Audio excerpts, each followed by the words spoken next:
Que la paz del Señor se derrame sobre sus hogares, queridos hermanos, y bienvenidos a su programa El Evangelio a tu alcance.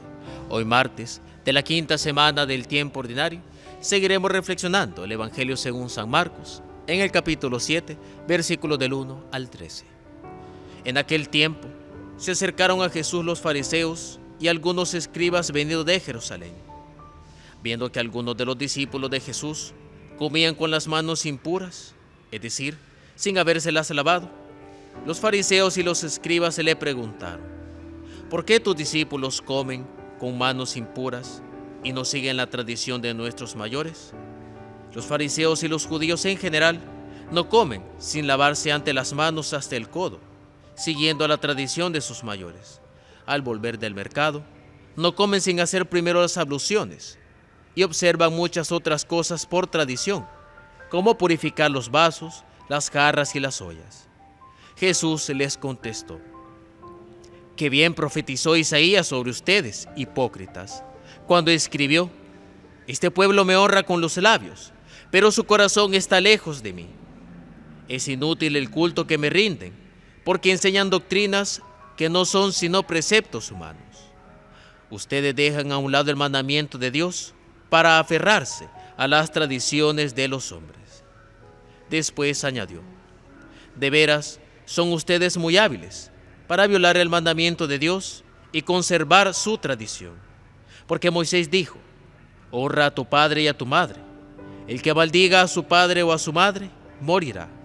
Pero ustedes dicen: si uno dice a su padre o a su madre, todo aquello con que yo te podría ayudar es corbán, es decir, ofrenda para el pueblo, para el templo, yo no puedo hacer nada por su padre o por su madre. Así anulan la palabra de Dios con esa tradición que se han transmitido y hacen muchas cosas semejantes a estas». Palabra del Señor, gloria y honor a ti, Señor Jesús. El Evangelio de ahora es uno de esos evangelios contundentes de parte de Jesús acerca de los fariseos y de los escribas, hombres que, para el pueblo, para muchos, eran vistos como los santos, como aquellos hombres que estaban más cerca de Dios, porque se dedicaban precisamente a consagrar su vida de cierta manera al templo, al culto a Yahvé, a glorificarle. Pero Jesús, que conoce lo más profundo de los corazones, Jesús, que tiene la sabiduría infinita, conocía muy bien cuáles eran las intenciones de los fariseos y los escribas. Recordemos que precisamente Dios a Moisés le dio los 10 mandamientos. Son las leyes principales con las cuales todo creyente en Dios se debe de guiar. Pero junto a estas leyes, los hombres, con la intención, en teoría, de preservar con mayor fidelidad estas leyes, crearon otras normas, crearon otras leyes, crearon otros elementos para poder respetar, en teoría, el mandamiento de Yahvé.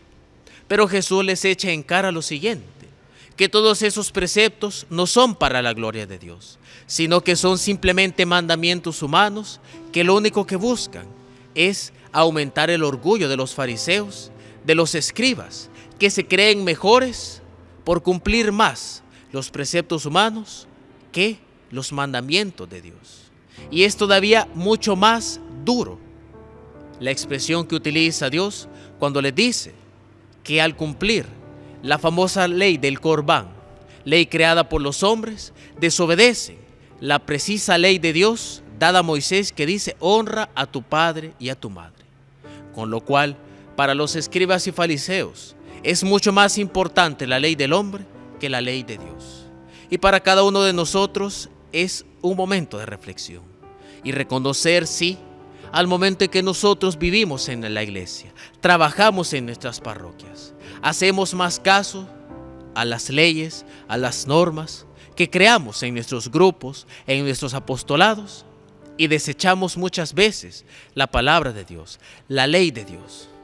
A veces preferimos observar aquellas leyes humanas, aquellas leyes en nuestros ministerios que hablan de la dureza con los pecadores, y nos olvidamos que Jesús nos dijo amar a Dios sobre todas las cosas y a nuestro prójimo, incluyendo al pecador, como a uno mismo.